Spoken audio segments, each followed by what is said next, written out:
Generation Wealth is a depressing and chaotic feature documentary looking at certain Americans' obsession with wealth, celebrity and good looks. Its director Lauren Greenfield is a brilliant photographer, but her film is all over the place. One moment, a Pulitzer Prize-winning writer will be holding forth on camera about the decline of Western civilization. The next, we'll see a picture of Kim Kardashian as a 12-year-old, a home movie footage of Greenfield's own family, her academic mother whom she still resents for abandoning, her own personable, very articulate teenage kids, who can't even manage to do the homework without her pressing a camera in the faces. Greenfield grew up in Santa Monica.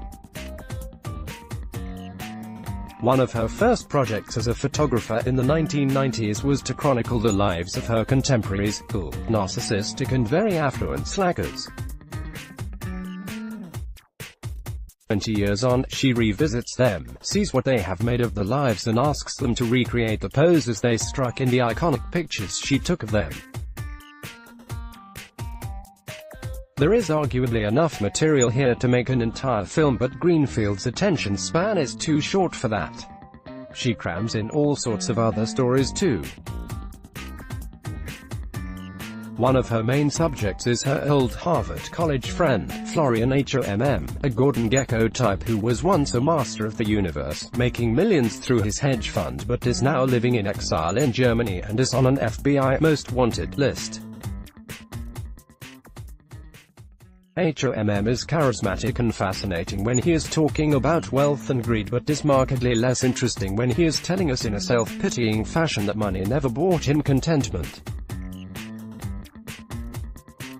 Again, teasing out his story in full would take a full film, but we only get a snapshot of him here. The same applies to most of the other protagonists, including Greenfield herself. Whenever she gets her teeth into a subject, she will immediately veer off and start telling somebody else's story. We meet Edenwood, a Shirley Temple-like beauty pageant competitor. As a 6-year-old, she was the star of Toddler and Tiaras, but whose glittering career faded.